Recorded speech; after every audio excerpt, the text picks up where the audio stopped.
So I gave you guys pretty much the first third of the novel today, a note opening the letters, and then the first third of the novel or so. So I told you guys to stop where Victor runs into the monster. The monster's getting ready to tell him the story about what happened to him after Victor abandoned him.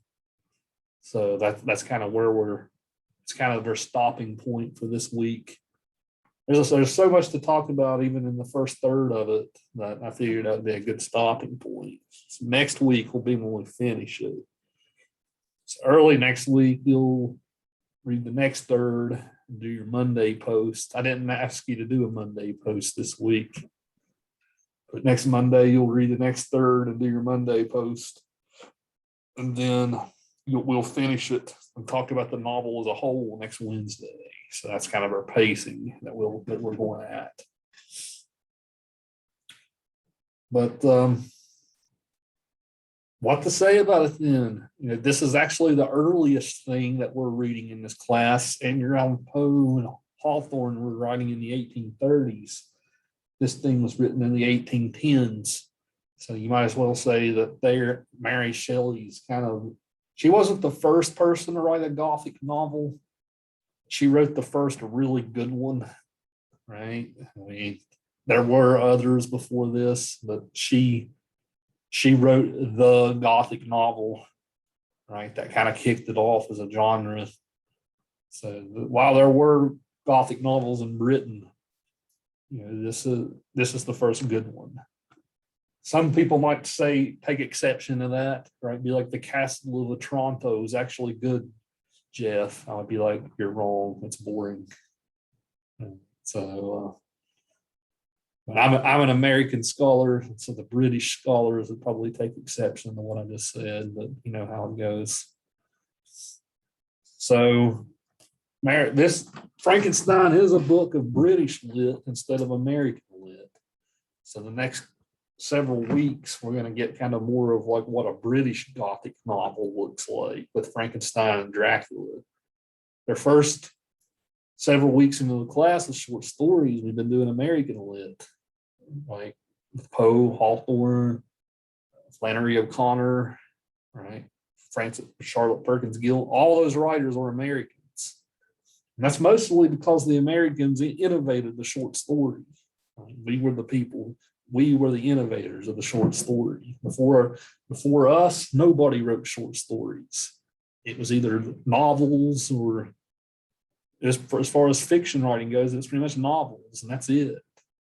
We also had drama and theater and poetry, but as far as short stories go, we were the people to innovate them. So whenever we get to this, then we're talking more along the lines of novels. And the Brits have been writing novels for well over 100 years. There actually weren't any novels until the 1700s. The 1700s is when the novel became a literary form. For that, like I said, all you have is poetry and drama for the most part. That was it.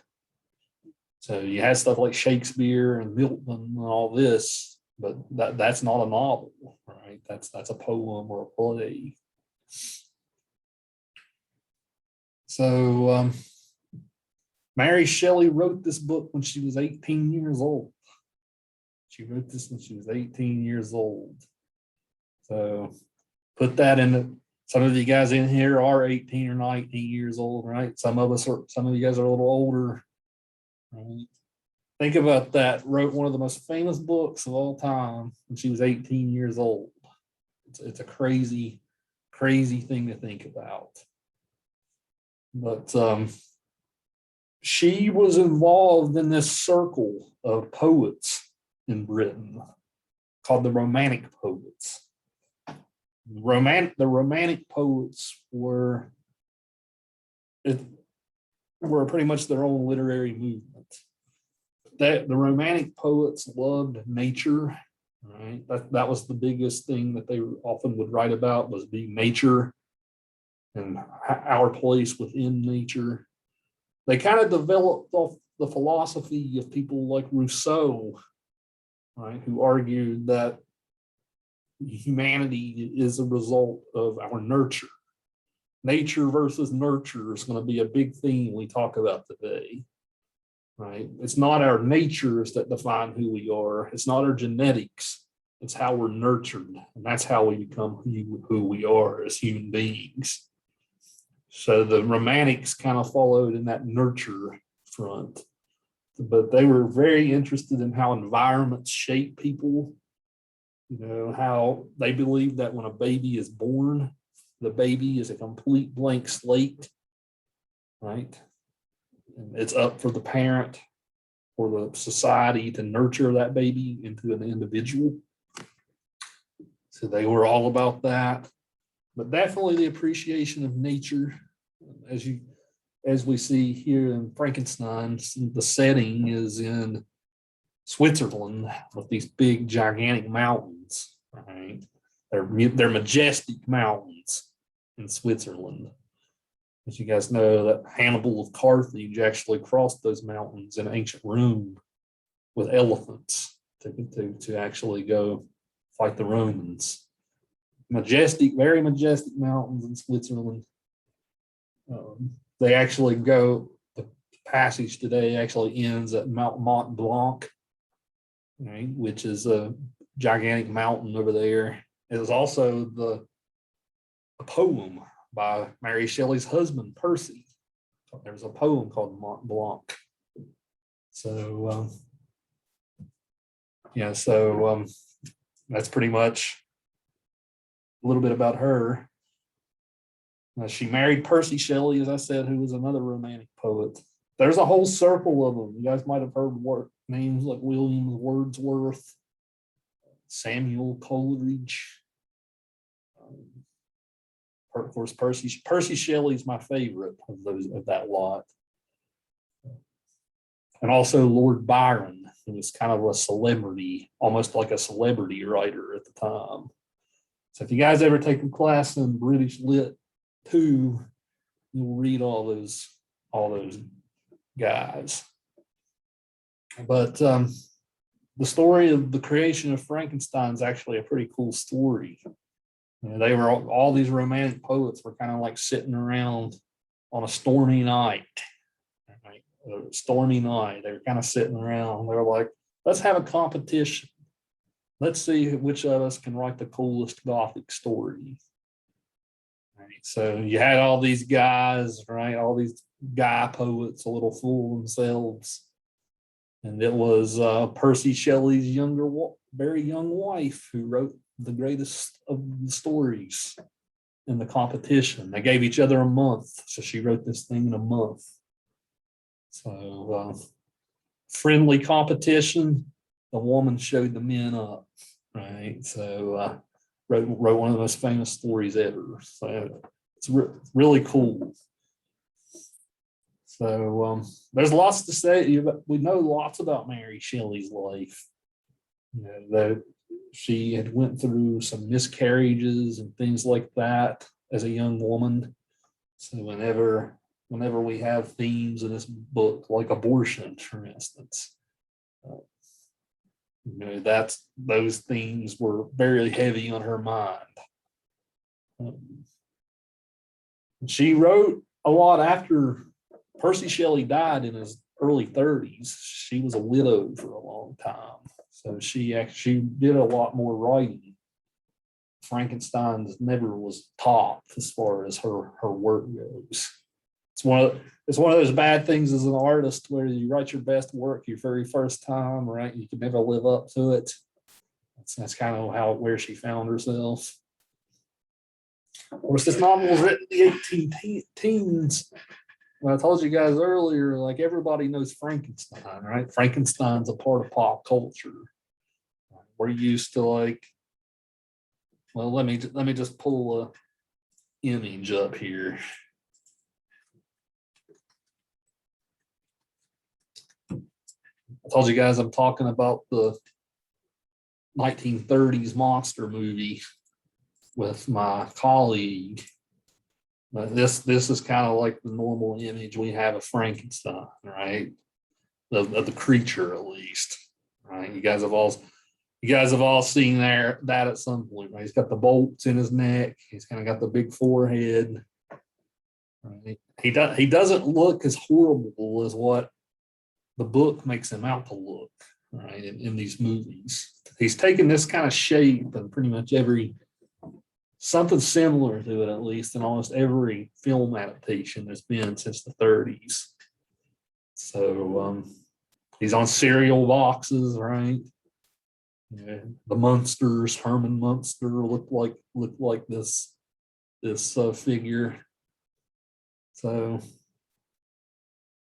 yeah, that's the common conception. One thing I want to point out to you all: there's a difference between Frankenstein and Frankenstein's monster. Lots of times people will call the monster Frankenstein. Frankenstein, as we know, is the creator, right? And the monster doesn't have a name other than the monster, right? So that's kind of how we'll label it.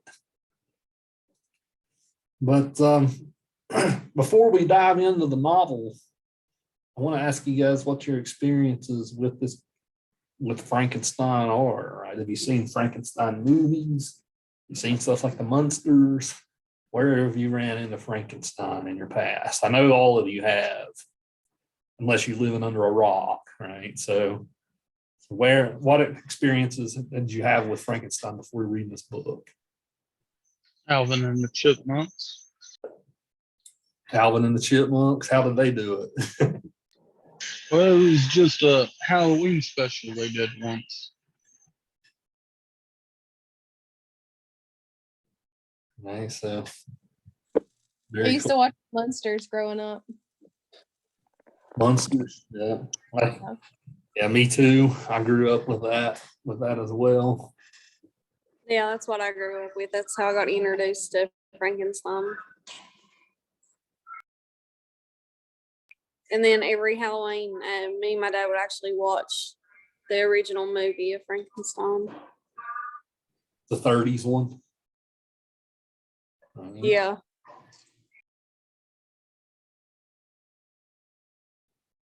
But the rest of them. I think there was like something to do with he was in some show on Disney Channel like when I was younger. I think it was called Ant Farm or something. You guys all know that show? I don't know that show. Do you guys know that show? I love that show. Yeah, I did too. I didn't care for it. I feel old. I also seen it in Halloween special in Phineas and Ferb. They kind of did one like that. Yeah, I think they did. Frankenstein's in the intro to Phineas and Ferb. Yeah, true. On the Halloween special. No, on all of it. Yeah. Pretty sure it is all of it, yeah. Yeah. Now, for me, there used to be these like Barbie doll type things called Monster High Girls, and they had a Frankenstein one. That's because that was my favorite one. Yeah, that's my daughter's favorite. She's getting into it like 5 years too late. So, I can't find them anymore. I've just seen like Halloween stuff, but other than that, I had this toy when I was a kid, and you could squeeze him really, really hard, and then this ball of like squishy stuff would come out of his mouth. And I had a Scream one and a Frankenstein one. That was the only two that I had. But other than Halloween, that's the only place I've seen Frankenstein's monster. So. Right. Yeah, it's interesting we'll argue this when we get to Dracula. It's interesting to see who the bigger cultural icon is between Dracula or Frankenstein. Both of them are iconic. Yeah, I can think of a ton of other examples. I know that cheesy 80s movie Monster Squad. I don't know if you guys have ever seen that. It has all the monsters in it. Frankenstein's monster, Dracula, all of them. So it's kind of like Hotel Transylvania. Yeah. Yeah, that's a great cheesy 80s movie. If you guys are interested. it's a good time. But I've always loved the story. Like I've watched almost every film adaptation you can think of it. There's a ton of those. So it's always a story. This is really it's not just a horror story. It's really one of the OG science fiction stories as well. You can also classify this as science fiction, as it definitely is. So Mary Shelley was writing science fiction for people like H.G. Wells were later in the century. Right. Of course, I know you're a big H.G. Wells guy, Jacob. So Mary Shelley was almost the OG of that, of sci-fi too. I have a question about the film adaptations. Because I don't guess this is really a spoiler for anybody that has. I read a little bit on past where we were supposed to, but in any of the films, is he as articulate in his speech as he is in? Because it seems like everything I've seen, he's always got the. I know he describes his speech as it kind of the noises that come from his body scare him when he first, starts telling his side of the story. So it seems like in anything I've seen, short clips, or he's always been dumb and, like a big brute. And I just wondered if any of the adaptations have made him as articulate as he sounds in the book. Yeah, almost all the adaptations make him a brute, right? He's almost like an innocent child, and then he gets the townspeople like try to burn him and all this stuff. Yeah, he's painted as this innocent brute in most of the movies. That starts with the 30s. Yeah, of course, the 30s one had lots of sequels like Bride of Frankenstein and all that. But yeah, for the most part, he's always been painted as being a dumb oaf, right? He's just an innocent baby in an adult's body. There's only one adaptation I can think of that actually followed the book. And that was actually in the 90s. That was a movie called Mary Shelley's Frankenstein. And it had Robert De Niro playing the monster in it. So that's the only one I can think of that makes him smart and articulate as he is. Besides following that actually, I don't really care for that movie much, but that movie at least did follow the book. It's comical how much the 30s and 40s and 50s movies changed these stories and made them completely something different. Right. So those of you who've seen the 30s movie, was it Irene? Was it you who said that a minute ago that you'd seen it? One of you guys said it. If you've ever seen a 30s movie, it's way different. I guess this type of stuff was too heavy for them in the 30s. Right? That's my guess. I'd say it's probably got a little to do with the vocabulary too. I mean, when you said she was 18, that kind of blew me away because I'm almost 24 and I don't have an eighth of the vocabulary that she had to write that book. It's insane. It is, right? It's kind of makes all of us question our life decisions, right? We're all a certain age, right? What have we accomplished, right? She wrote one of the greatest books of all time at 18.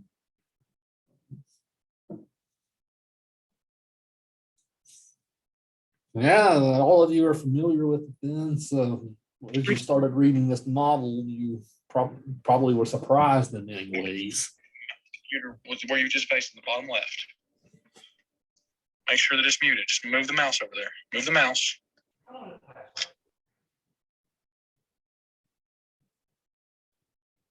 There we go. Yeah, so most of you guys were probably very surprised as you started reading this. So another thing I want to say about the book before we dive head first into the discussion is I know Irene commented to me earlier that she was a little confused how the book starts with letters, right? Like letters and diaries and stuff like that. In the 1700s, that's actually how novels were first written. Like they were actually written in this characters would write letters or diaries, or then you would kind of get the back and forth between the characters. Right? That's kind of how the story was pieced together. Dracula is actually going to be written this way. So Dracula is written with journals and letters and all this stuff back and forth between characters. You get the story from a wide number of perspectives and point of views and all of that way. So that's called an epistolary novel. An epistolary novel. A novel that's written mostly in letters and diaries and journals, newspaper clippings, things like that. So we actually don't start this book with Frankenstein's story, right? We got this guy named Robert Walton up in the Arctic. This was the time period where the British were first trying to explore the Arctic, right? Both the Arctic and Antarctica. So they would send these ships out. They were gone for 10 years, right? And they tried to explore and map out the Arctic regions. And if a ship got stuck, sometimes these ships got stuck. So they got stuck out in the ice. So even in the summertime, it didn't melt enough for them to actually move their ship again. So they were kind of stuck out in the ice in the middle of the ocean for years at a time before they could even be unthawed. So Robert Walton's this figure like this, right? He's up in the Arctic. They're kind of stuck up there, and suddenly here comes Frankenstein, and then here's the creature not far from him. So that's pretty much how we started, right? We get his little story about being up in the Arctic, and then just so happening to run into these Frankenstein and his monster. So it's interesting that it starts out that way. That it starts out with this story about exploring the Arctic. You guys have any thoughts on this? Why did Mary Shelley start this book out this way with this story of exploring the Arctic? You guys have any thoughts on that?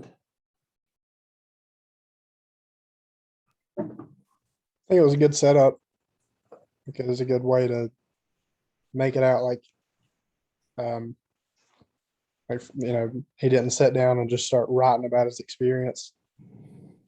It's him telling the story to somebody else and him recording it down, because that he say in the last letter to his sister that he's noting what he's saying to him, that he's taking an account of his story.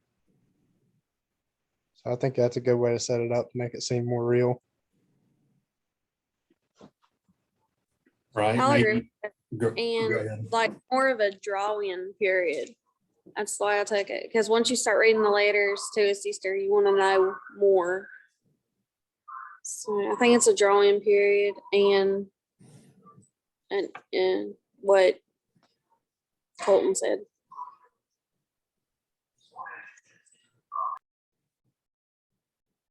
Right. Once we get to the actual story, it's a first person narration that we have again. So it's a lot different than the first person narration of Poe, right? That's because it feels like you can trust the narrator in this one to tell the tale. Especially as Colton said, it comes from a filter. Right? It comes from a filter. It's filtered through Robert Walton. So this is one of the first books to ever use a first person narrator. But this time the narrator is a little more reliable, trustable. Maybe that's because of the effect of that opening, right? It establishes Robert Walton as kind of a credible guy. So if we just started with the Blanc story, right, as you said, maybe how much of this could we take it as truth? So that's a very good point. I'm not sure how it ends yet, if he speaks anymore, if Walton speaks anymore. Mm-hmm. Yeah. The whole time I'm reading the story, I can't help but chuckle a little bit every once in a while. I think this dude was like begging for a friend. He's like, "Oh, I finally found somebody that's has the same interests as me and was as smart as me." And then as he's telling the story, he's probably like, "Oh shit, what did I get myself into? This guy's nuts." Yeah. Better watch what you wish for. Now, Walton does come back at the end. So everything will come full circle as you guys keep reading it. But there's lots to dive into with the actual story. First, I'll ask you guys, what's your reading experiences with it like? Like, are you getting into it just as much as you did with the short stories, or like how's the reading experience going? Honestly, I think it's better. It's easier to follow. Yeah, I've had to use Google a couple of times, but the storyline flows. It's not so archaic. I'm really enjoying it. As a matter of fact, I only got 2 hours left on my audiobook. I think I got like 4 more chapters or something.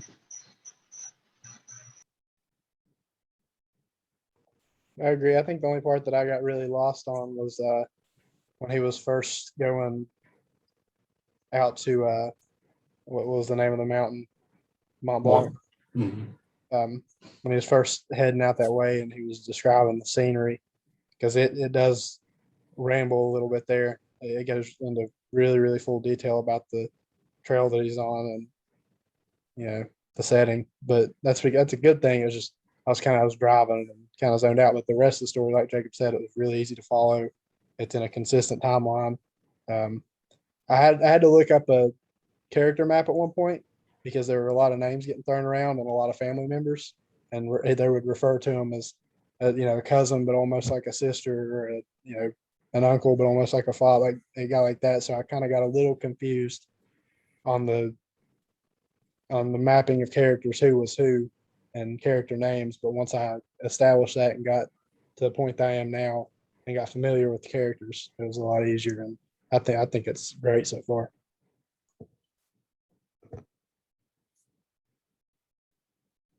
What about some of the rest of you? How's your reading experiences going? I'm enjoying it. I like it a lot better than the short stories. Oh yeah? Yeah, I'm gonna go with that too. And actually, I found a way that helps me to better get out of Frankenstein, because I tried the reading like with the short stories, and I tried the audiobooks with the short stories on YouTube. Actually, for me, it's actually to read it out loud, like to my husband or something. Because if I run into a word that I don't know and I get frantic with it, I'll holler out what, and then I'll make the iPad read it back to me, and then I'll search it. It's just easier, but I like it better than short stories. I don't have anybody to read it to, but that's how I read. I read it out loud because it's like if I try to read it in my head, it's like I can't really digest it. I have to say it out my mouth to hear it. Right. That's a good strategy. It's a good strategy for sure. And helps you learn more words and all that, right? Just as Irene said. So I do appreciate the fact you guys read it that way and listen to audiobooks and stuff like that, right? Any way you can digest it, use it. So you guys are more comfortable with novels than short stories. That's interesting to know as a teacher, that you're more comfortable with novels and short stories. Well, the I'm split novel right in the gives middle. Tom. I'm sorry, go ahead. Oh, you're good. You're good. Go ahead. Well, I was going to say, I just feel like the novels give more time for character development. As with the short stories, as soon as you get attached to a character, story's over. And with the Frankenstein, there's more, and it's not so frustrating to have to move from one set of characters to a completely different set of characters. And yes, I can understand the comparing and contrasting is better with the short story. And you can go, it leaves more open for the interpretation. But with the novel, it's a beat, you got a handful of characters that you understand their way of thinking, you understand their moods and their emotions, and it just continues to flow. I think that the short stories are kind of like You know how in a textbook you'll read a page and at the bottom of the page it's got those quick little critical thinking questions. I think that's what a short story makes you do. It makes you think fast and process all that information that's in that tight little box really quick and give your own idea about it. And then, you know, the novel, you're like Jacob said, you got all these different things going on to digest and think through and then come up with your own conclusion. It's just like watching a sitcom versus watching, you know, a 2-hour comedy movie. You know, there's a ton of different things you can draw from one little short episode, but everybody's going to have their own ideas and opinions because there's not a lot of substance to, you know, to work through. You got that short amount, you got to make your own idea out of it. Whereas a novel, it's Jacob showed the book how thick it was. There's a lot of information in there to process. Right. Probably having to read several short stories every week, right? That's probably also because, as Jacob said, you got to keep with all these different characters, 2 or 3 stories every week, right? So just let you focus your brain a little bit. It's a lot easier to take off from where you left.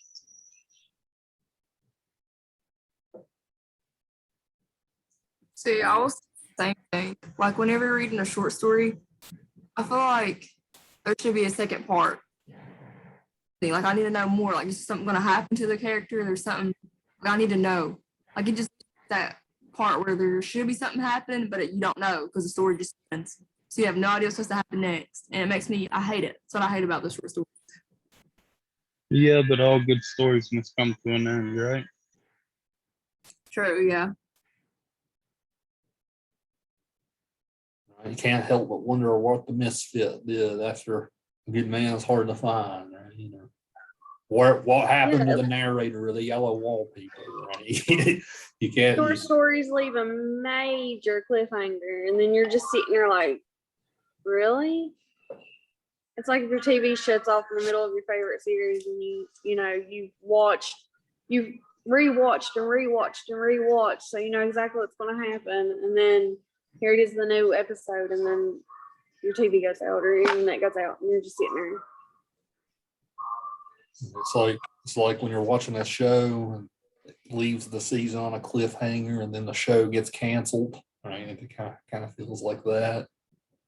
Everybody's had a show like that at some point.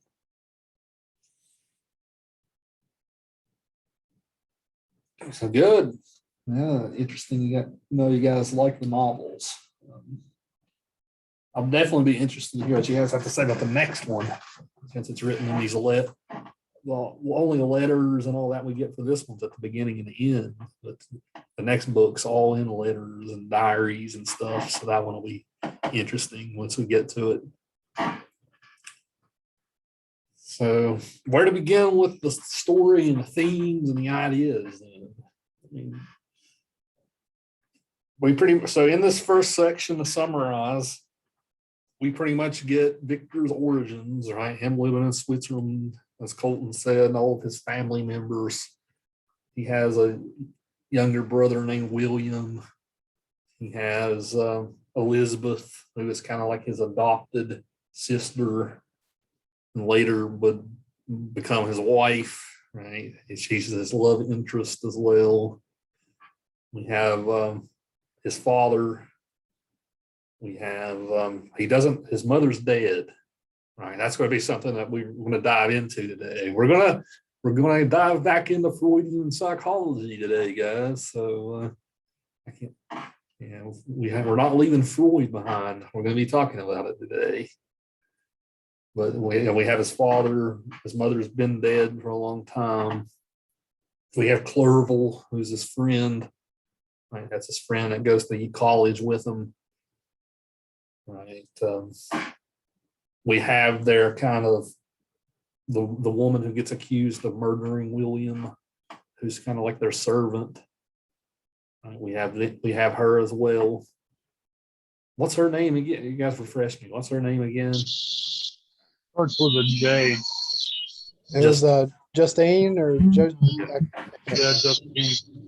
Justine. Now that pretty much sums up who we've met so far. And so we're not going to really dive in. Those are pretty much the main players. We won't really have a lot more characters than that as the novel goes. Except when when the monster tells his story in part 2, we'll get a bunch more characters then. So yeah, that's pretty much the plot, right? He chronicles the making. He first chronicles his academic interests. Like, this guy's a scientist. His mind's kind of all over the place. Right? He loves this old natural philosophy stuff. So he studies a lot of like medieval and Renaissance science on his own time. Some stuff like alchemy, right? That he's really interested in, these old subjects like alchemy that are now, that by this time period are now called pseudoscience. Right? While a pseudoscience is pretty much, it uses, it's almost like a science, but not really. It's not grounded in reality or the scientific method. So it's not something pseudosciences you really can't measure with science, if that makes sense. While you try to take a scientific approach to it, it's not really science. So stuff like alchemy, right? Trying to find the fountain of youth, or the elixir of life, or any other number of things. That's alchemy. That's stuff that you can't measure it through scientific method in reality. He's interested in, Frankenstein's kind of got a very broad mind. He loves philosophy just as much as he loves science. And his teachers kind of try to ground him a little bit. They're like, listen, guy, you need to just quit reading this old archaic stuff. It doesn't really have any bearing in reality. But he keeps it up, right? He's obsessed with trying to learn all the secrets of life and trying to uncover life's secrets. He does it, right? He does it. He creates his monster. He doesn't tell us how. He doesn't tell us what the secret is that he uncovers. He doesn't do that. He leaves that ambiguous, right? He doesn't tell us a secret. Why? Because he doesn't want anybody else repeating his experiment, right? He doesn't want more monstrosities thrown out on the world. He creates this monster, pretty much abandons them, right? And then the last part of the sections, him going back home, and finding his brother dead, strangled to death. Justine gets blamed for it. He finds out that it's his creature that is doing these things. So that's pretty much a plot synopsis of where we're at. So as far as diving in, then we could start with any number of subjects: the science and philosophy part, or the actual creation and the creature part. All right. Where do you guys want to start with discussing the ideas and themes? Let's talk about the creature's anatomy. What the doctor would have to go through to throw something together that would just stay together.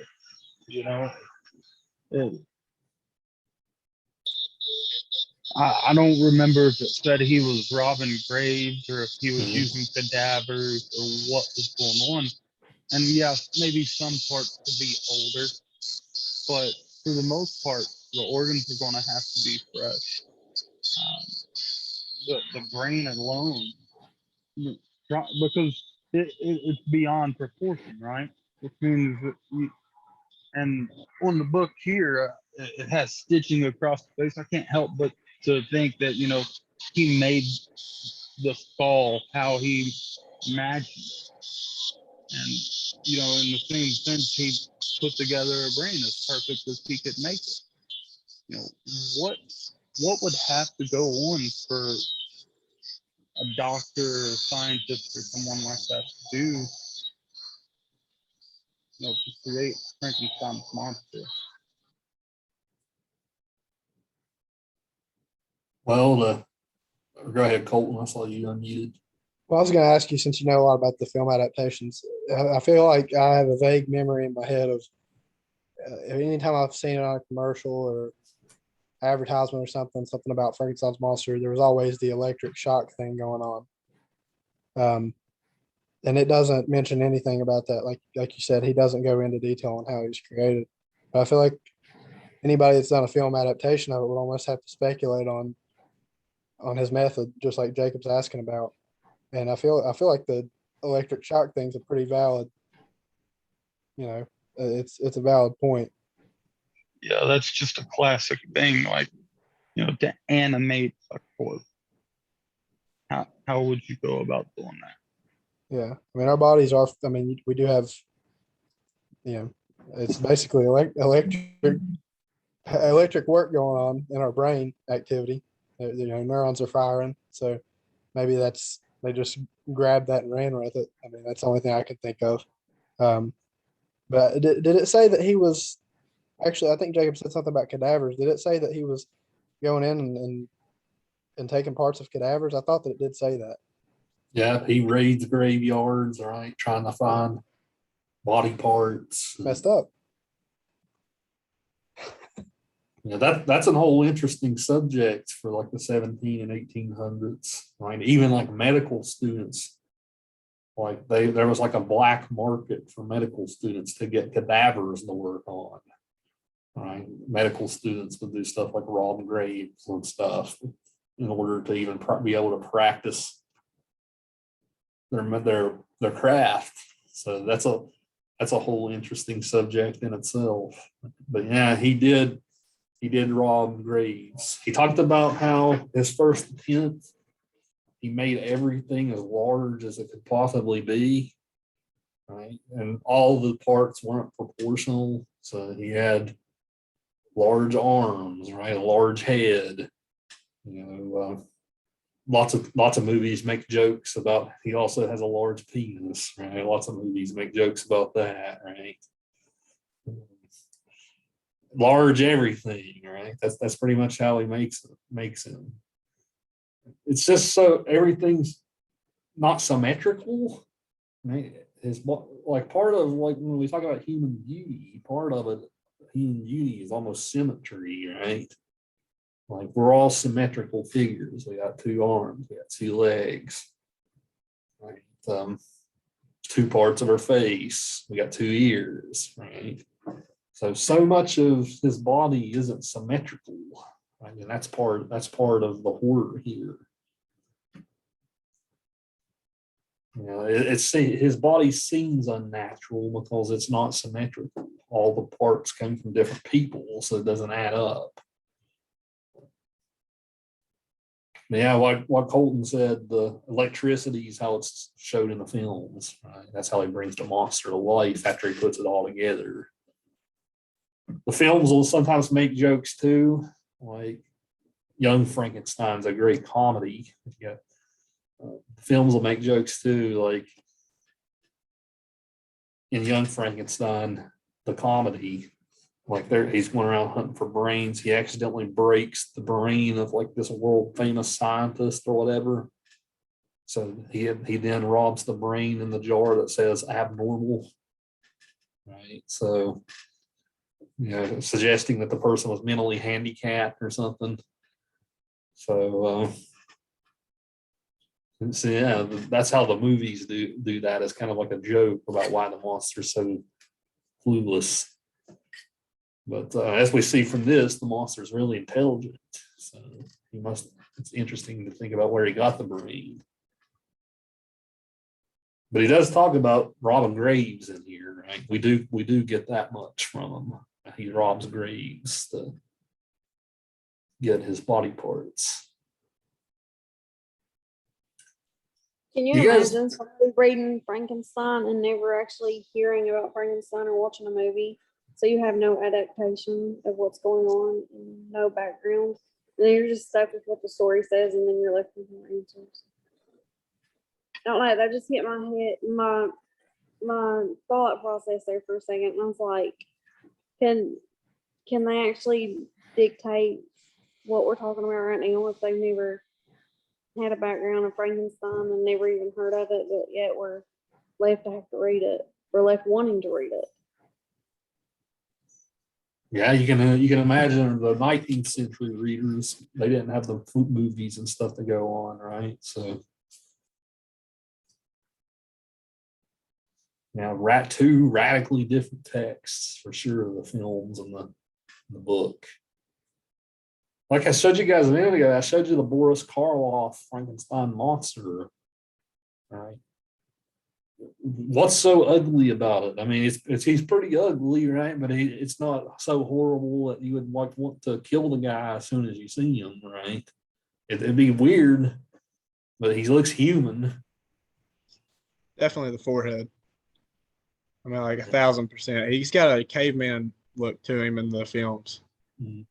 He looks Neanderthal, but like you said, I don't think it's scary enough to want to like freak out and kill him. Now, if I was alone, it was nighttime, and I was walking down the street, and that guy walks up to me, I'll be like, okay, and you get the hell out of here. But still, yet I wouldn't think he was some kind of monster. I would just think he looked real messed up. I mean, it's kind of mean to say, but Right. It would have to be probably the size for me. Just, his what did he say? It was like 8 feet. Yeah. 8 feet tall. Yeah. So, I mean, that right there enough. I would probably want to kill him, to be honest. I mean, because it would be scary. Well, when he talked about him running towards him too, when he was setting up on the mountain, when he said that he looked out the distance and he was running at him at an inhuman speed, that'd probably scare the hell out of me too. The dude was sprinting towards me at like 35 mile an hour or something. I mean, you got to think like how fast is the fastest human run? Like, I mean, I would think somewhere around 17, 18 or something. And you got this guy that's full sprint, looks like a car. I mean, these guys didn't have vehicles back then. So he probably looked like an animal running at him. That probably scared me too. Thought that part was kind of freaky.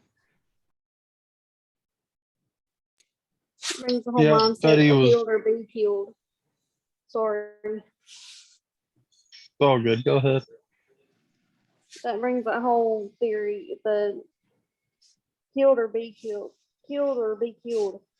And then you like get that fear. That's taking a fear because he is Like 8 foot fight or tall. flight. Yeah, that's it. My head hurts on the screen. Yeah, because I mean, if something of that size, you're not going to really wait around and try to figure out, okay, is he going to harm me, or is he friendly? Because by the time you've wasted that time trying to figure that out, you could be on the wrong end of that. You can bounce back to the beginning too. Whenever he first became animated, when they first brought him to life, and he instantly sprints out of his apartment and wants no part in it at all. Like, what did he think was going to happen? He's sitting there putting all these body parts together, and he's going towards this goal of animating this lifeless figure. And then whenever his eyes open, he's like, it's instant regret.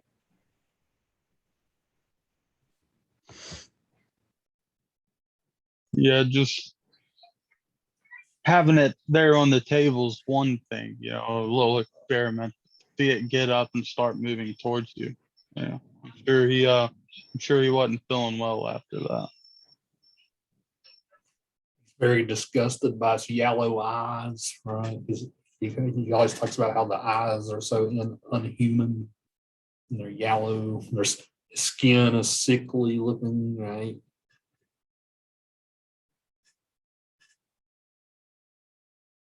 Yeah, as the novel goes on, there's an insinuation that this creature is actually more than human in a way. Like, this is an improvement on human beings. Like, just like Colton said, he runs like 35 miles an hour, like a cheetah or something. Right. So there's insinuations that he's more than human in his intelligence and in his physical capacity. So that's another thing that's kind of scary about him, right? He's more than the most superhuman athlete on earth, right? He's way more than that. Right? And honestly, I didn't have any perception of how much time had passed while the doctor was sick until Frankenstein met with the doctor and had his spiel. I didn't realize that all that time had elapsed since, the monster was actually animated to the murder. That was a huge gap of time, and I didn't even realize that it had occurred until Frankenstein's monster had started talking. Yeah, part 2, which you'll read for next week, is about how he became a human being, how he learned to read, how he learned language, all this stuff. So a lot of time does pass. So does it ever touch on like how he found out like where the Victor's family was? Like I never did understand that. He talks about it in part 2. So stay tuned for that. He talks about that in part 2. He pretty much picks up Victor's journal when he was first created. He picks up Victor's journal, and once he learns to read later, that's how he knows. So when he kills, like, did he know that was Victor's brother when he killed him, or was he just killing somebody to kill somebody? I think at that point he was killed. Well, he talks about it in part 2. Yeah, he talks about the kid says, "Oh, I'm William Frankenstein," and then that sends him into his rage.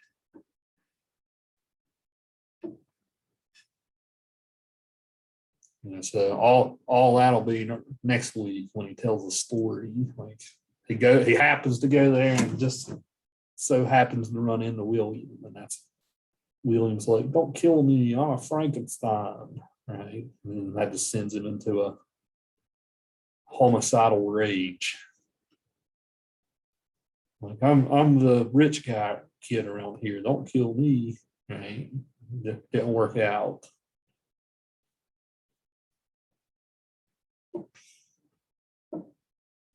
Yeah, I mean, I think that's one thing that the literary work does better than the visual work. Like the visual work forces us to try to wrap our brains around what this thing would look like, right? Whereas the written word, right, it leaves a lot more. It's a little scarier in a way because it's hard to imagine like what would this thing look like.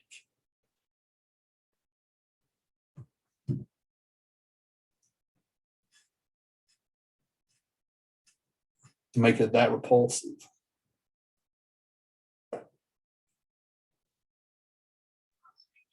So I keep wanting to think of him as like Quasimodo with a hunchback, or like the creeper from Scooby-Doo. A really giant Quasimodo.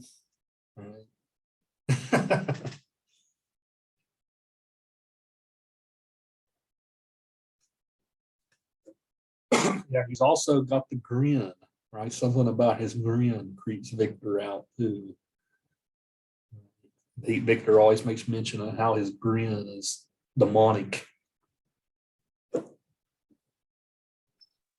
He's also got perfect pearly white teeth.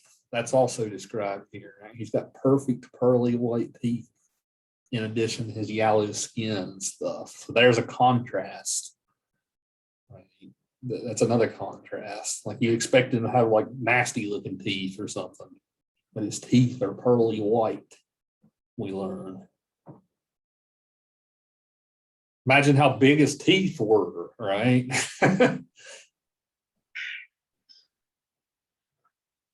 Wow. But now's a good time, I guess. We talked about we've kind of framed his nature, right? What's his nature like? Even his brain. So like, was his brain a homicidal killer in its last life? Right? How much of that brain's experiences hadn't like died off with death? So coming to this thing's inner nature, is he good? Is he born good? Is he born bad? or is he a product of his environment? Right, where he's composed of so many parts, it's even hard to say like what his self nature is. You guys got to remember, this book was written before genetics was even thought of. Right? They hadn't, Mendel and all those people hadn't even thought about genetics yet. So if we take all these parts and add them together, like imagine how weird the genetics are. So that's another interesting thing to think about. So much of who we are is our genetics, right? You know, what our parents passed down to us.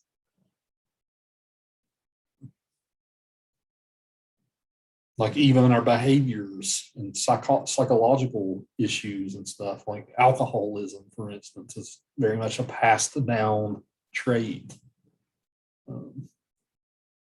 So what's this thing's genetics like? Who knows?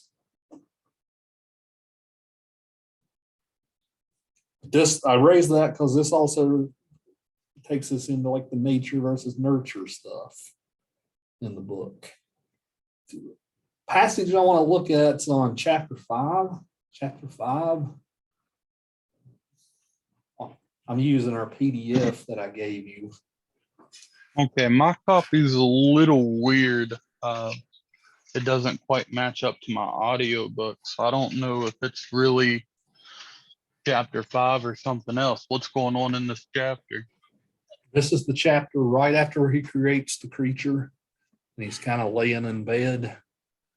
And then the creature comes into his room. You know where I'm talking.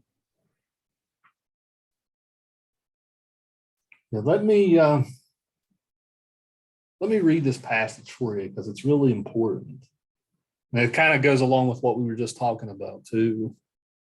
So starting at the beginning of chapter 5, he says, "It was a dreary night of November that I beheld the accomplishment of my toils. With an anxiety that almost amounted to agony, I collected the instruments of life around me that I might infuse a spark of being into the lifeless thing that lay at my feet. It was already 1 a.m. The rain pattered dismally against the panes, and my candle was nearly burnt out when, by the glimmer of the half-extinguished light, I saw the dull yellow eye of the creature open. It breathed hard, and a convulsive motion agitated its limbs. How can I describe my emotions at this catastrophe, or how delineate the wretch whom, with such infinite pains and care, I had endeavored to form? His limbs were in proportion, and I had selected his features as beautiful. Beautiful? Great God! His yellow skin scarcely covered the work of muscles and arteries beneath. His hair was of a lustrous black and flowing, his teeth of a pearly whiteness. But those luxuriances only formed a more horrid contrast with his watery eyes.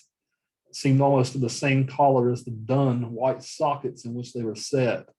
His shriveled complexion and straight black lips. The different accidents of life are not so changeable as the feelings of human nature. I worked hard for nearly 2 years for the sole purpose of infusing life into an inanimate body. For this, I deprived myself of rest and health. I desired it with an ardor that far exceeded moderation, but now that I had finished, the beauty of the dream vanished. Breathless horror and disgust filled my heart.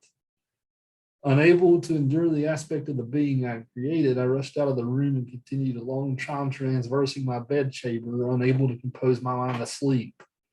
At last, lassitude succeeded to the tumult I had before endured, and I threw myself on the bed of my clothes, endeavoring to seek a few moments of forgetfulness. But it was in vain. I slept indeed, but I was disturbed by the wildest dreams. I thought I saw Elizabeth in the gloom of health walking in the streets of Ingolstadt. Delighted and surprised, I embraced her, but as I imprinted the first kiss on her lips, they became livid with the hue of death. Her features appeared to change, and I thought that I held the corpse of my dead mother in my arms. A shroud enveloped her form, and I saw the grave worms crawling in the folds of the flannel. I started from my sleep with horror. A cold dew covered my forehead, my teeth chattered, and every limb became convulsed. When by the dim and yellow light of the moon, as it forced its way through the window shutters, I beheld the wretch. the miserable monster whom I created. He held up the curtain of the bed, and his eyes, if eyes they may be called, were fixed on me. His jaws opened, and he muttered some inarticulate sounds while a grin wrinkled his cheeks. He might have spoken, but I did not hear. One hand was stretched out, seemingly to detain me, but I escaped and rushed downstairs. So a lot going on. A lot going on in that passage. This is one of the most famous passages in the novel, where he talks about his dream. I think that this is a pretty cool part. He dreams, right? He dreams about Elizabeth back home.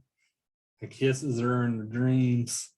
Then she becomes a corpse during the middle of the kiss. Right?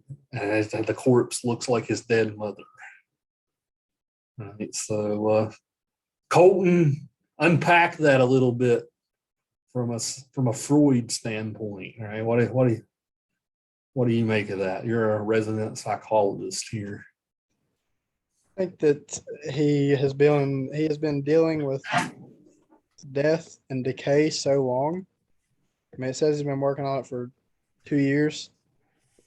That he's wrapped his mind around that and that only. And with that, probably subconsciously, he's probably thinking about, where his mother's soul's at, what her body's doing right now, what it looks like right now, because he's seeing all these dead people. You can't help but relate it to you personally. I mean, it don't matter what your profession is. I mean, every day you're going to think about your own personal, relationships and situations when you're doing what you're doing. So he's probably had that thought in the back of his head or in the front of his head. He could have been thinking about it specifically and know he was thinking about it. What's been happening to his mom, post life. So that's coming out in these dreams there. I don't really understand. I don't really know the part about Elizabeth though. But why? Maybe it's because maybe it's him thinking that he's creating something beautiful, and he's kind of correlating that to Elizabeth. And then, in the back of his mind, he's like, this is kind of sick what I'm doing. And then that's when the image of his mother comes out. That's kind of what I make of it.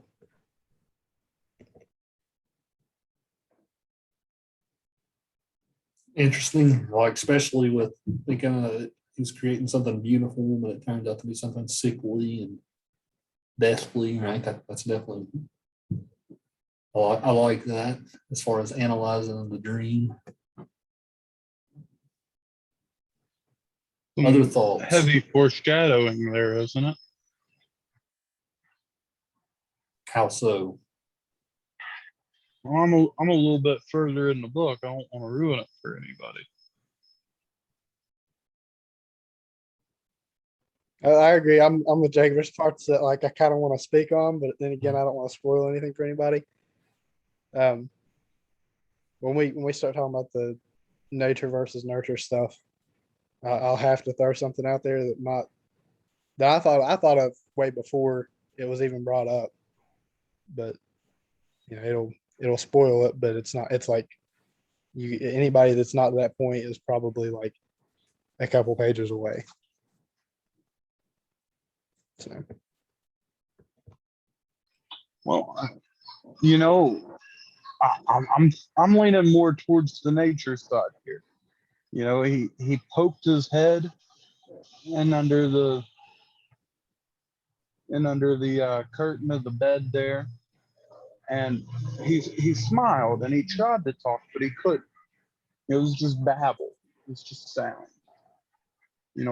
And what was the monster's reaction to, only person you've ever met, you have no other memories, you woke up to this dude, but you go to say hello and he runs out screaming. How does that affect your psyche as a child, that the one person who's supposed to love you detests the sight of you? Okay, we can get into that now. Whenever when he first came to the conclusion that he had murdered William, I thought of it as like a parental kind of thing. Like, well, what do kids always do?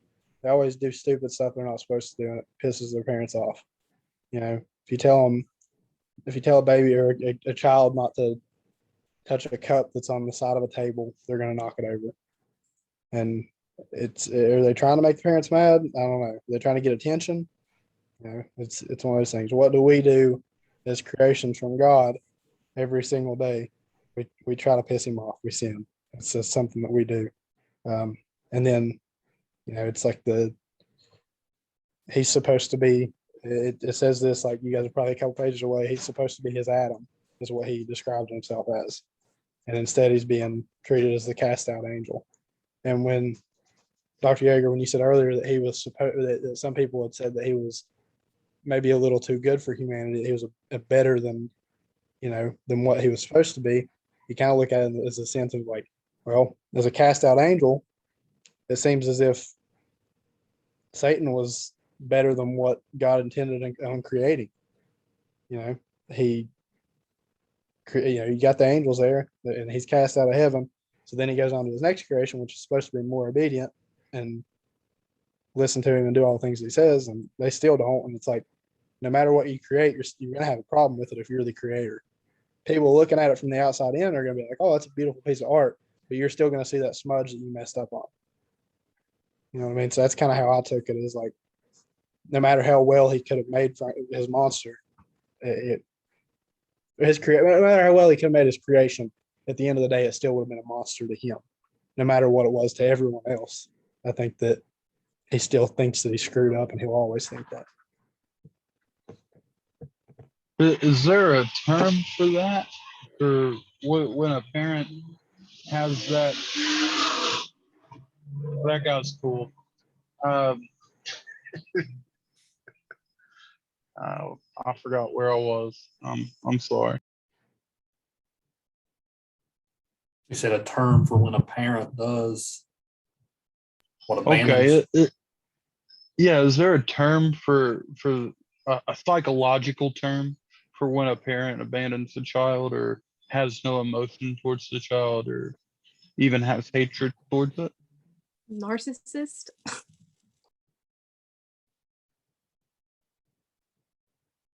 No, narcissism is like whenever you enjoy looking at yourself, or whenever you think, you're hot shit or something. I don't know what the term would be, but I get what you're saying. It's like it's almost like you're giving up in your creation right off the bat, because that's kind of what he did. He got spooked and was like, I'm done with it. And there was no rehabilitation process after it scared him. So why is that? Like, what was the? Yeah, it's almost like buyer's depression or something. Yeah, and like you was asking the question earlier, Dr. Yeager, is he a product of his environment? I mean that, and like Jacob was saying earlier, if that's your first human interaction is that, I think that speaks volumes to the fact that he is a product of his environment. I mean, what do you do from that point on? Like, it's like going on a first date with somebody. If it's your first date ever, you're 16, 17 years old, you're on your first date, and the moment the date starts, they say something that completely rubs you the wrong way, and they're like, they call you ugly or something. You're not going to want to date anybody ever again. You're probably going to get really, really pissed off at the idea of relationships, because you're like, in this sense that I can't have one. So the monster's probably already got an idea of, I can't be a part of humanity because this dude just saw me for the first time after he created me, and I scared the crap out of him. And he was the one that did this. It was his fault. You think about him like he's an infant, right? He's an infant. Infants need tender loving care. They rely on that love and nurture, right? Even at that age, even before they picked up language and stuff. So if you don't, Right. Go ahead. Well, I'm sorry. Well, I was going to say, Colton had brought up the environment, and the monster, he didn't really care about the cold and the damp and the wind. Yeah, it irritated him, but he was good with it. He never truly had a problem with, his actual environment. It was the environment of his social life that was really talked about. We're talking about in part 2. Yeah, and I keep jumping forward, but at this point, it's just one story to me. I'm sorry. You're good. Well, I think if you bounce back to psychology too, it's almost like if he's an advanced type of being that he's created here. He's already got a brain that was used before, so it's developed. But in a sense, his conscience or his soul or whatever it is that has just awoken is an infant. And like Erickson made his 8 stages of development, and the most important stages in your life, like where you form everything and you get, and Freud even believed that too, that like it's all about childhood development. That's what shoots you into who you're going to be.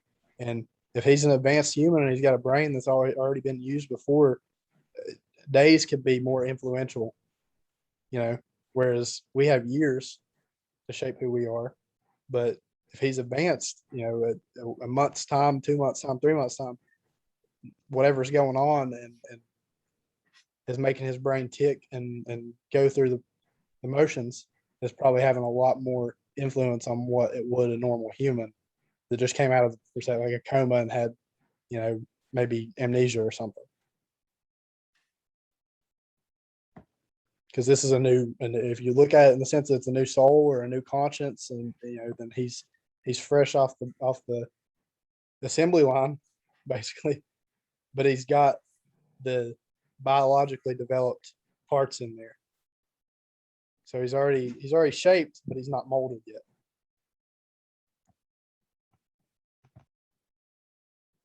That's a good way to put it. Right. As far as childhood development goes, there's not really, the human brain is most active at like 1 or 2 years old, right? Just think about how crazy it is that babies pick up on language, right? They learn, everybody here is native English speakers. We learned the English language when we were 1 or 2 years old, right? We picked it up, right? You couldn't do that. Even now, right, as adults, our brains aren't that active, right? You couldn't just pick up a whole new language just by listening to it, right? It's really a crazy thing to think about. As Colton said, his brain was already advanced, so.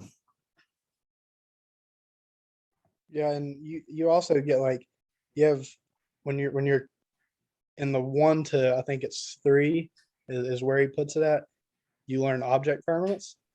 So like if you take a ball away from a 1-year-old, they think the ball is gone forever. They don't know that ball is still here, but just out of their sight.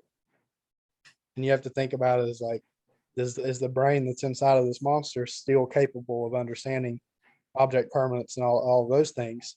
And it seems like he is when you get later on in the story.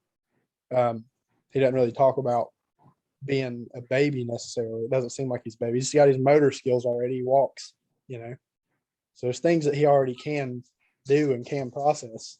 So it's almost like that brain's getting a second chance at relearning things from a fresh start with all the basic necessities that your mind needs to process information, like object permanence and like motor skills. And he can already make sounds. He just doesn't know how to talk yet. But like I said, days to him could be like years to us. Yeah, the psychologist Jacques Lacan said that he was a disciple of Freud of sorts. He said that the first time a baby realizes it's a human being It's when it looks in the mirror for the first time, and it like waves, and it's the baby knows that's him or her. Right, that's the moment that a kid actually first realizes, even, hey, I'm a person. Right, so we do get that in here because the monster looks in a lake and sees its reflection. So I think that might be in part 2 where he says that, but he looks in a lake and sees his reflection. So like after like the first day of his existence, right, he got, like Colton said, he got what a normal kid would learn at 1.5 or 2 years old. So what do you guys think of that idea that we become a human the first time we look in the mirror? And that's when we first realize we're human. I agree with it. Like, I see where you're coming from, and now that you said it, it makes sense.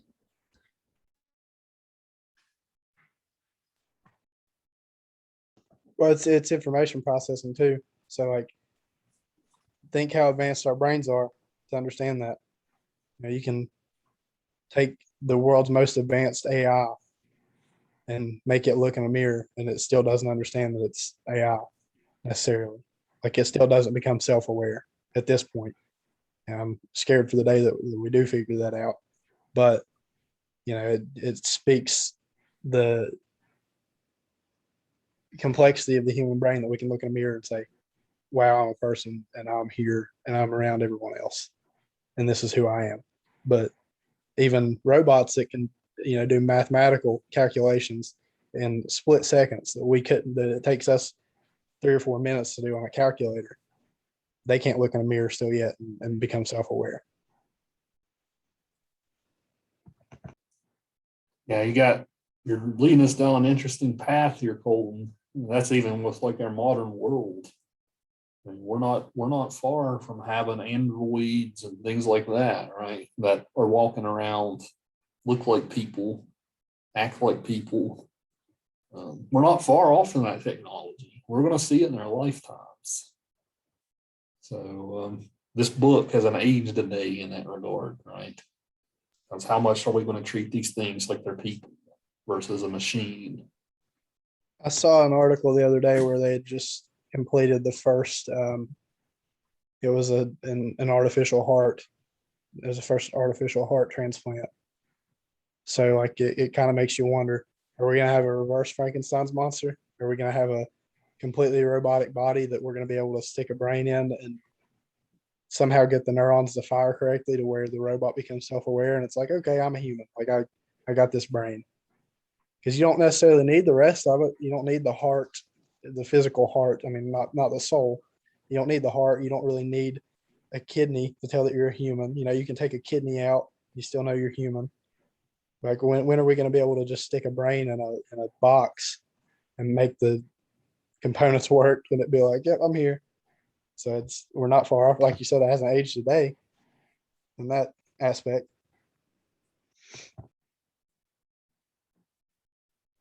That's what I was going to bring up. Because you have Frankenstein, he's bits and pieces of people, but then in modern times, they are putting in artificial legs, prosthetics. You know, you're putting in artificial organs, and there's already artificial valves and veins, and you know, we can already make like wigs and stuff. So I think we're not too far from being a Frankenstein generation. Just not as morbid, I think, but more technological.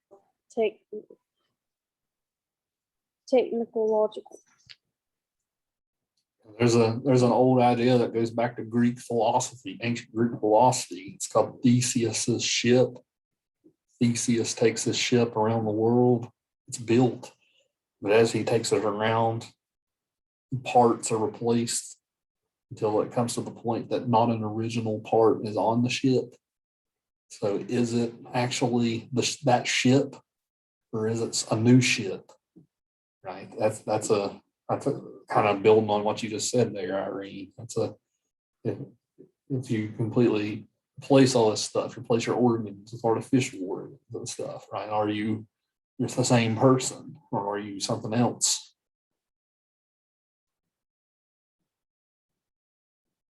We also got problems today with, like, we're not far from the genetic engineering stage either. I mean, we're getting to the point where doctors during pregnancy can tell if there's a bad gene that's going to show up with the kids. So, like, after a while, doctors can be able to be like, okay, your kid, when it's born, it's going to have Down syndrome, right? You want to go in and alter the genome to get to completely cut out Down syndrome. Right. Well, that's kind of a scary thought, right? Because in a way, we're playing God here by going in and altering the genome. So we might be eliminating something bad from the kid's life, right? But is that really our part? Should we do it? We can do it, but should we do it? Frankenstein could create the monster, but should he have created the monster? It's the same question. I think he should have been more careful about it. I think he was really reckless in his experiment there. I kind of had the thought of, like, a lot of when you exercise, if you're a male, when you exercise, if you don't do a lot of legs, your testosterone doesn't flow through your body properly. It's a big thing in bodybuilding. Everybody jokes about not about skipping leg day, but it's serious. If you don't work your legs out, your testosterone doesn't flow properly because it flows from that region. So, like, makes you think, if certain parts of Frankenstein's biology were different, would he have acted different? If he would have had a different set of legs, would he have acted different? If he would have had a different, a lot of people that don't exercise a lot or don't get out in the sunlight a lot, they become depressed. So if he would have gotten a body that was kind of more on the feeble side, that didn't see any exercise in its life and didn't get a lot of good food and ate terribly, would it have affected the physiology there have affected his brain and made him an angrier monster or a more depressed monster or a happier monster? It's like he took all those pieces and parts and he didn't know how it was going to affect the brain. So that could have had a play on it. But I think where I was going with this, I think he was reckless with it. He didn't, in that time, you don't have enough research or you don't have any building blocks to work from, to look back and say, okay, he messed up here. This is where I got to do it better. I think that's kind of the sucky part about him not telling people about what he did and how he did it, is because if you do want to go down that path of, we can do this, let's do it, no one has any kind of foundation to work from now because they don't know how he did it. Well, also, what about him using the possibility of him using diseased parts? Because just because he may have actually checked the organs, there's also certain diseases that attack the limbs. So that could have hindered the monster's ability, and the way he acted too was because his arms may not have worked, his legs may not have worked right. Because I mean, in the movies and stuff, he walks with a slide, and then in another part of it, he stomps because he don't have control of his legs and stuff. So I think that was a failure on Frankenstein's part too. He just seen legs and arms and hands and feet, and yeah, he checked the organs and stuff, but back then they had no knowledge of that. So maybe if they would have done it, and if he would have done it, he probably would have had a better monster.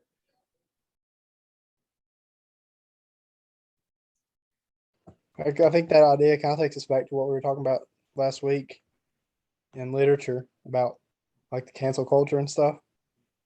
It's kind of like, I mean, if you take architecture, for example, like, a lot, if you gave someone a pen and paper and said, design a beautiful building, and they had never seen a building before in their life, you wouldn't know what to do with it. You know what I mean? It's like giving kids Legos and saying build a house. A child's not really, unless a child has a great idea of what a house is, they're probably gonna build a pretty crappy house. You know what I mean? So it's like you need that foundation to work from. So take things slow. Don't just jump right into it. And like where you were talking about with genetic modifications, I don't think we should just be jumping headfirst into whatever we think we're doing. I think it definitely has to be taken really, really, really slow. Yeah, the arguments that are being raised against that are like rich people will be the only people who will be able to afford to do that type of thing, right? So is that going to create a divide between rich and poor that's even beyond money, right? So lots of questions if that can of worms opens.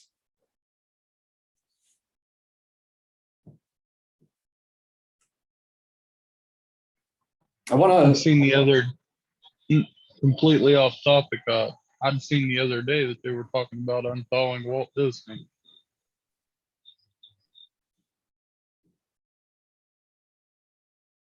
I wonder what he would think about the modern company. He would be That's disgusted. hard to say. He was an awful person. And there's plenty of things in films now that would absolutely disgusting. It's probably better that they just leave him in there. Because if what's that called? Cryogenic freezing. Cryogenic freezing, yeah. If that worked, a big mess up to let him out of there because he's going to go on a rampage trying to take things back over. And they're like, all right, buddy, it's a lot different now. So off topic of Frankenstein's monster, cryogenics, how's that any different than a movie zombie? I mean, because they died, their heart stopped, and then they froze, and then now they're wanting to unfreeze him and introduce him to society. So how are we any different than this era of Frankenstein's monster? Because that would just create a monster on its own. So that goes to history repeats itself. I don't know. Has that actually been done yet? Like I know it's an idea in science fiction and stuff, but has it even been done yet? I don't know if they're even I don't- trying it on anybody. I think they should be trying it at least. Yeah. Worked on Han Solo. I don't know how you go about even trying that though, because like those people paid a lot of money to like be frozen, eventually be brought back. So like You would have to use microwaves so that you could pinpoint the thought from the inside out instead of the outside in. I know that type of thing's talked about with space travel. Like if you're going to go to Mars, right, it takes 6 months to get there, right? So put you in a sleep. That way it doesn't age you. It was a big thing in Interstellar. I don't know if you guys have seen Interstellar or not, but it was a big thing in there. Was they go down for what they call the long nap and getting that bath that was, in that Ziploc baggie and zipping Yeah, themselves that was up. cool. Yeah, it was pretty. Or pretty like neat if stuff. you It's watch fun. Passengers, Haven't seen that. same idea, but on a bigger scale. You know, they already have thousands of people in space, and they've been doing, travel, space travel for a long time. That's commercial now, going to other planets, and they're put down for the long nap. I wonder if you come out of that in the same sense that Frankenstein came back with his, because his brain, somebody else's brain, and unless he took pieces and parts of other brains and morphed them together. But if he just took one body's brain and put it into the monster, I wonder if you would come out, if you were in that sleep for 50, 75, 100 years. I wonder if you would come out of that sleep in the same sense that he came out of, when he was reanimated. If you would come out as basically like an infant. It's almost like the battery for his memory had died. And whenever the power got restored, all was lost. Yeah. Computer reset. H.P. Lovecraft did the exact same story as this. It was called Herbert West Reanimator. Lovecraft's version of the story, once it's created, like it's just this violent awful zombie like thing. So interesting fact for you there. Lovecraft did his own Frankenstein story.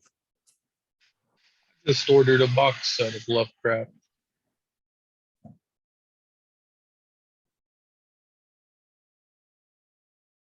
Was Lovecraft a fan of of her stuff? Oh yeah, yeah. This was the era. This was the era of literature that he looked back on and thought this was the best. Like this time period can't ever be topped. That's cool.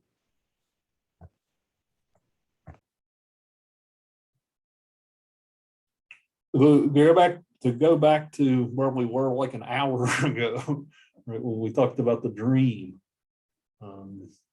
It's interesting that his mother does show up there, right? Because what's missing from this creature's life, from even the way this creature is created? This isn't a trick question. What's missing with how the creature is created? He's created solely by the inventor. There's no mother. There's no womanly figure. All he has is Frankenstein, who he came at when he first came alive, and Frankenstein wet his pants and ran out down the stairs.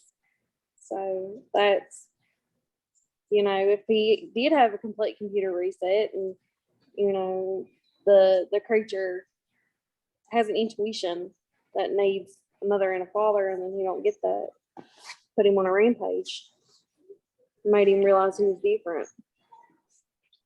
He didn't get that love and affection that most people get from their mothers as babies.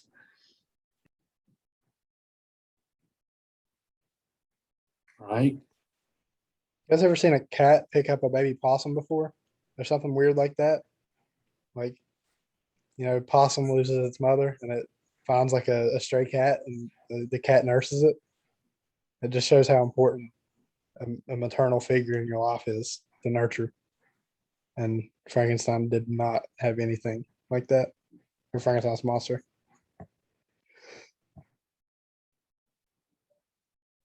Yeah, it's not just the nurture here, right? It's also the nature, right? So this creature is created just by man. Right? You take the woman out of the equation here, right? So is that part of the reason why he's monstrous as well? Because natural reproduction is natural. I was really about to say that. I had my finger right over it, and then you said it's not just about the nurture; it's about the nature. Because in all aspects, the monster is not of nature. He should not have been, but here he is. And then having a human brain, he has all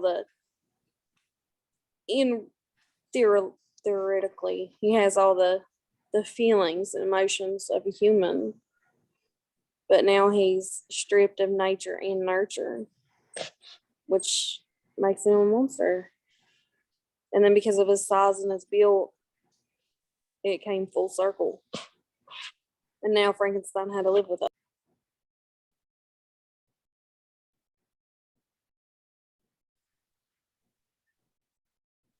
I can't wait till next week.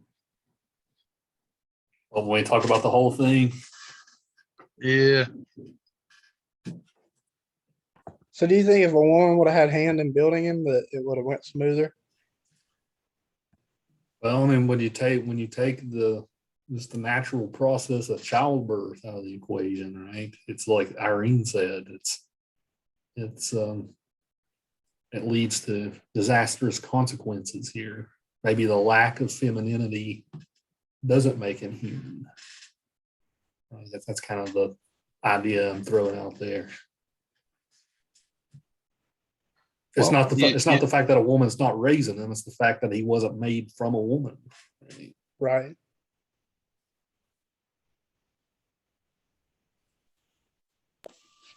Women, we have this natural urge to have symmetrical, to have evenness, to have even back then, to have a health.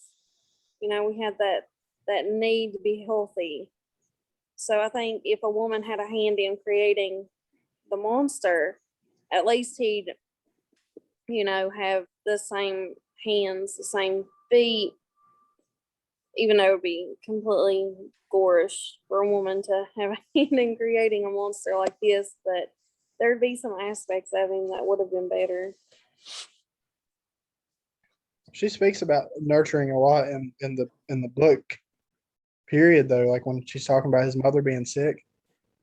And who else was somebody else sick in the story? Was it Elizabeth? Did she get sick from his mother? Mhm. Yeah, and yeah, he talks about and then he goes on to when Justine's getting in trouble for the murder, it talks about her nurturing aspects, how she's a nurturing person.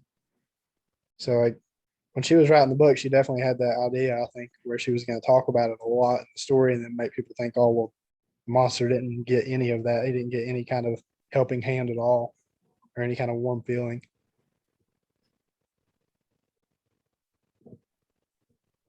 I'll tell you a line that I like too when I started talking about Justine just now.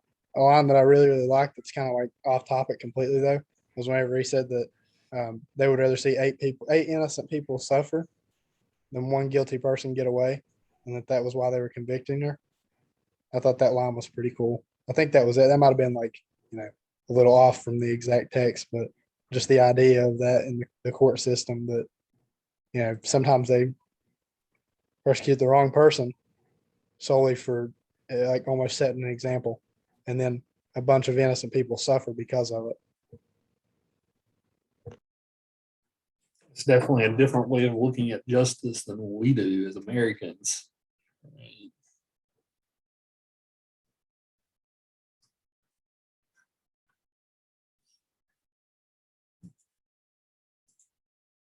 Yeah, these are all interesting questions. Like I said, what does not having that natural process? What happens there? Is Victor then a mother and a father to the monster? What's that do? And even if you guys want to think about religion, right? Even Christ was born from the Virgin Mary. So it's not like he spawned out of nothing, right? Even he was born of a woman. So the fact that this monster has no mother, right? It's monstrous in a way, right?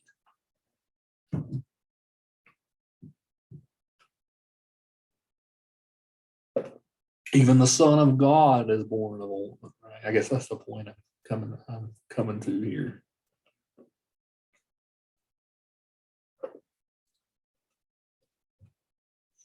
We can go off into a whole theological debate about all this, right? Well, if that's the case, well, who's God's mother, right? We could go off in a whole web here about this, but we will not, right? Don't want to turn it into a theology class. I'm trying to think of some more instances where there's a creation, like in another story or another book or movie, where there's a being that spawns without a maternal figure. I can't think of anything off the top of my head. So that's There was one with Keanu Reeves that wasn't actually a creature; it was AI. And the problem they were having with their AI system was what they were doing was they were taking normal people and downloading their consciousness and trying to put it in a robot body.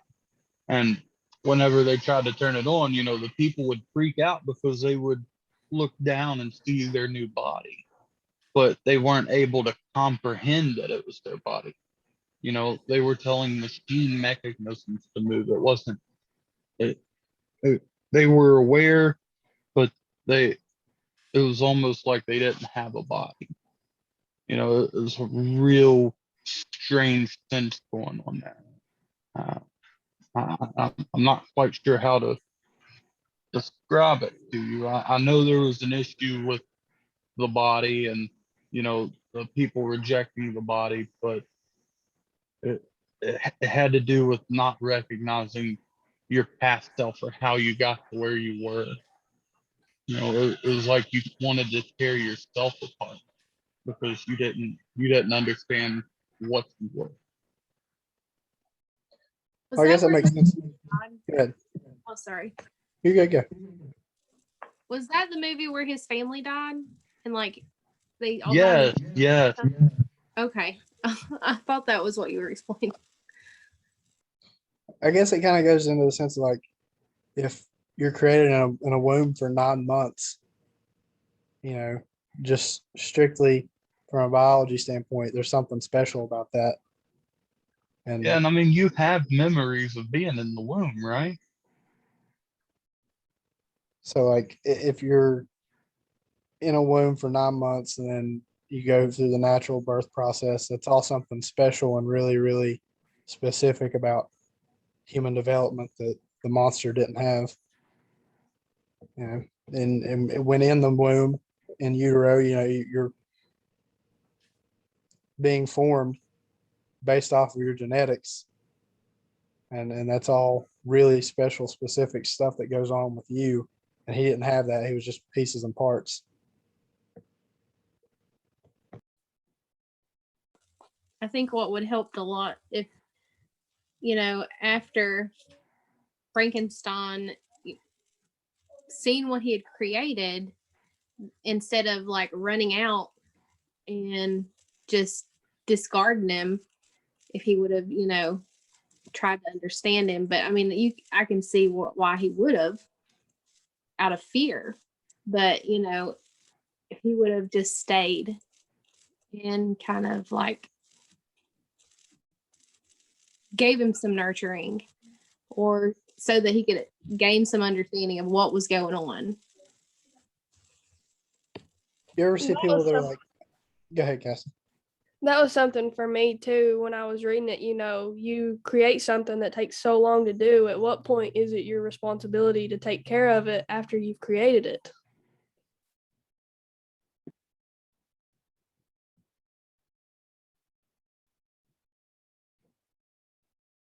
Right? Yeah, we can ask that about real people, right? People who abandon their children and such. Well, somebody never gets over that. If you have abandonment issues, they stay there forever. That's what I was gonna say. It's kind of like being angry at your creator. You can be angry at your parents for abandoning you. You can be angry at God because of the circumstances that your life are in. You find yourself down on your luck. You think, you're pissed at the whole system of things. And I think that's kind of where the monster was at too. When he first killed William, that was my initial thought, was that he was just angry to be alive. There's a lot of people out there that are angry at God for existing. They're mad that they exist because they don't fit in the world correctly. And I think that's where his thought process was, this dude created me and I don't fit in anywhere. So I'm going to take it out on the only person that has any kind of, say so in the situation. Nobody else, it's not anybody else's fault, but I'm going to wreak havoc on him. And I thought whenever he first killed William, I'm not into why he did it or how he did it or anything like that yet.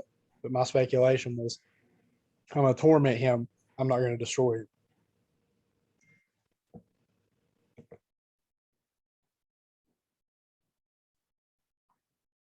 Right? The torment becomes a theme over the next part, as we will see. Right? The creature asks a request of Victor, right? So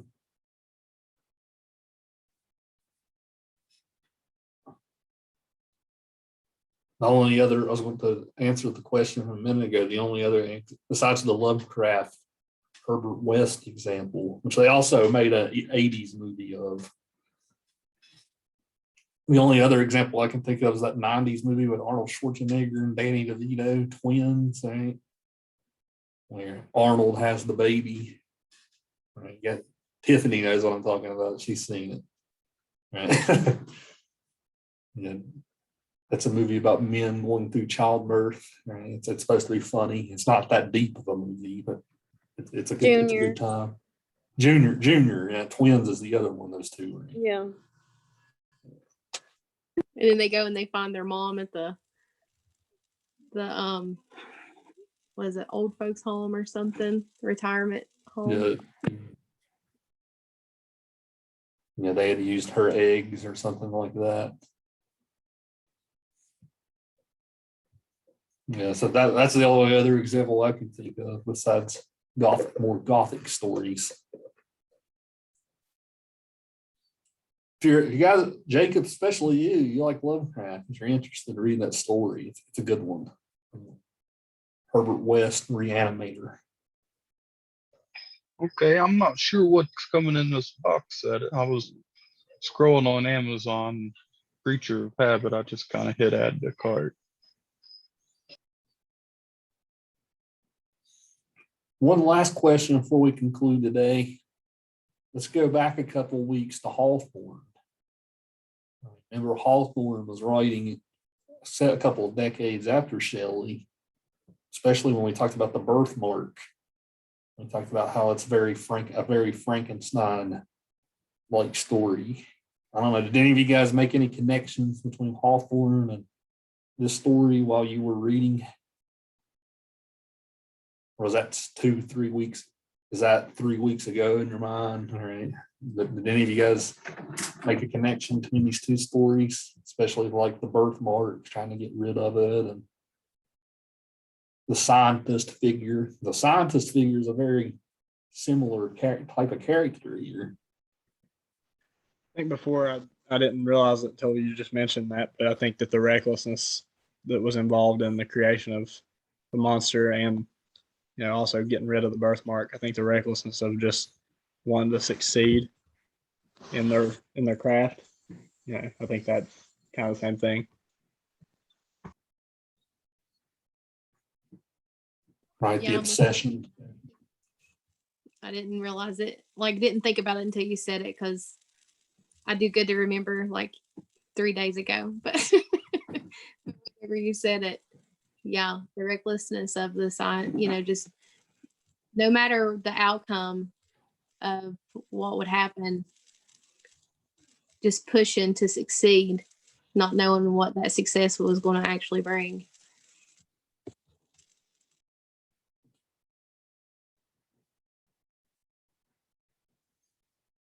An obsession with the science over obsession with all else.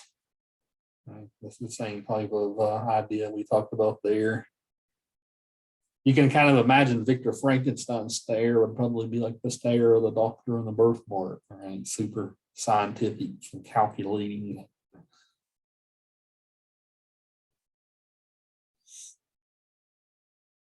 Yeah, he's a Rappaccini type of figure too, in a way. So I was going to ask you about that, if you thought there's any correlation between those two stories, because they're both kind of creations. yeah, I would say so. Yeah. There's also a lack of a mother in that story too, right? Right. Beatrice didn't have a mother character in that story. It was just Rappaccini as the parental figure, the absence of warmth, things like that. So, a pretty good theme here that men are pretty reckless when it comes to science. Yeah, I think it's the power aspect. It's it's a common thing with men, that men want power. So it's just like if you look at the Star Wars movies, I mean, the person that technically at the end, well, I won't spoil them if somebody's watched it, but a woman's pretty much the best they ever do it in those stories, because she's got balance where men didn't have that. Right. Men are reckless because, like you said, they do want power, but they also want to be right. Men always want to be right. So they think that they can be scientists, and they think that because they're male, they don't really have to know what they're doing, just as long as they're doing it. Whereas women were perfectionists. It has to be done. It has to be done right. I'll not even sit and argue with you on that, because I firmly believe it. I think when men can understand the fact that they want to be right all the time, and they want power, and men are a little bit greedy, I think that when we can accept that, and we can see that women are the perfect balance for that, I think that's when women and men can get along a lot better, when you can understand the aspect of both sides and why both are important. So That's why the monster was so, I don't want to say evil, but mean, destructive, because he didn't have a balance. He just had male. He didn't have female. There was no balance in that equation whatsoever. And that's what Frankenstein forgot when he created him.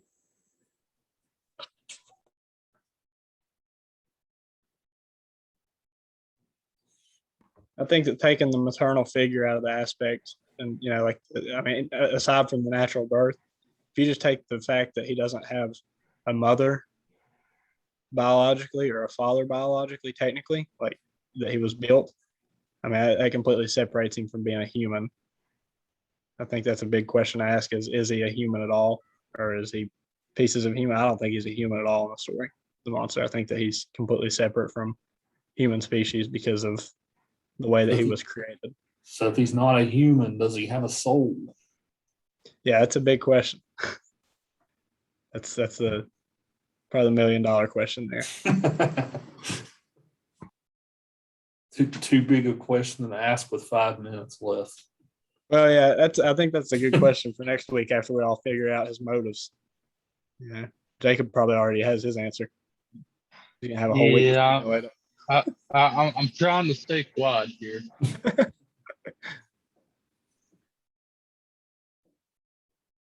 Yeah, but this dividing it, the book into 3 parts, this is something I've naturally done with teaching, I suppose, just to pace it. But, Well, and the first part of the book, I'll level with you.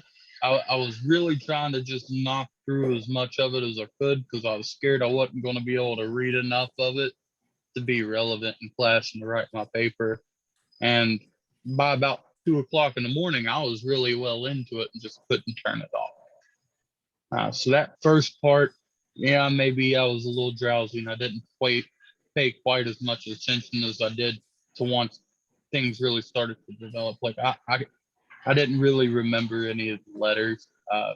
For me, honestly, I think the story started when he started constructing the monster.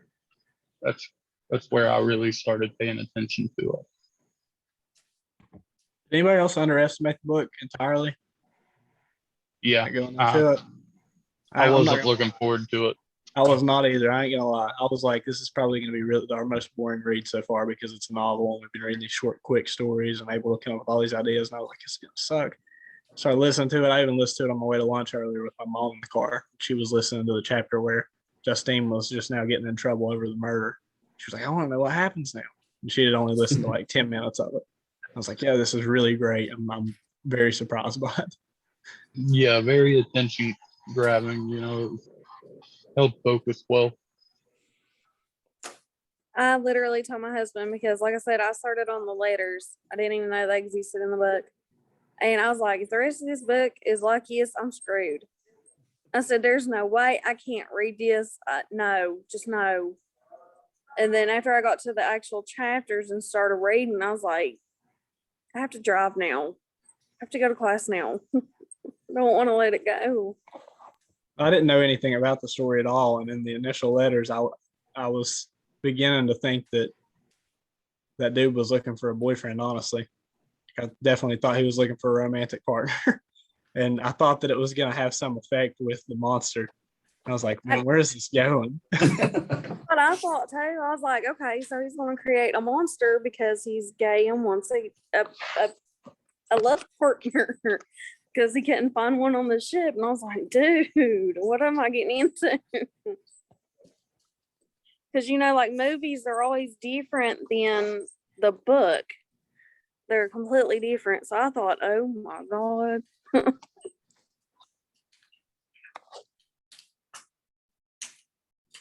Yeah, all 3 of these novels I picked, I think, are top notch. So I think you guys will enjoy all 3 that I picked. You said the next one Dracula? Is that what it is? Yeah. You said it was all letters pretty much. Have you read the Screw Tape Letters? I've not. That whole book is it's letters. It's a C.S. Lewis book.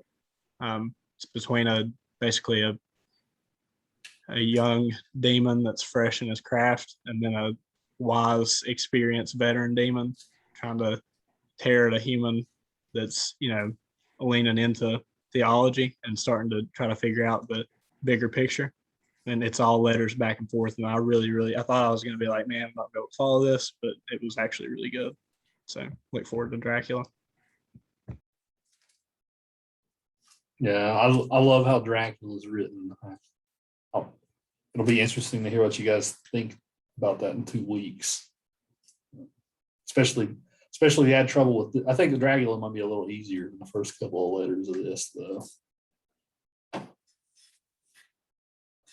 Good. I'm glad that the novel. I'm glad you guys took to them over the short stories. That's good news.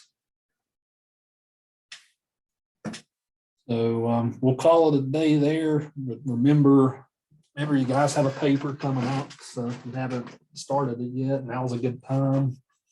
Especially if you're not too far into the reading, or if you're ahead of the reading or whatever, now's a good time to get going with that.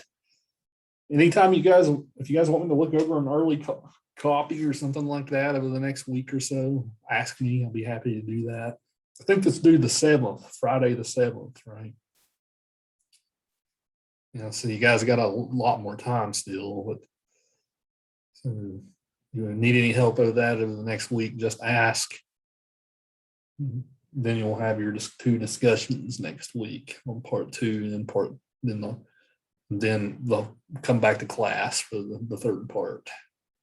And if those of people in the class who haven't been joining the Zooms, they'll do the part 3. So, any final thoughts? Just one more thing too, guys. If you guys are worried about grades or whatever, everybody's been doing fine. I still need to sit down. I've been reading the discussions. I just haven't been giving grades, but I will send a bunch of grades out in the near future. I haven't done it this week because I've been bogged down with a deadline of another nature, but I'm going to be getting those back. A writing deadline I have, but I'll be getting those back soon too. Everybody in here is doing great, so don't worry about such things. All right. Well, what are you writing? All just stuff that's due to the administration at school. Nothing fun. Oh, nothing okay. fun. Teacherly crap. So, well, with that said, we'll call it there, guys. We'll look forward to next week. See ya.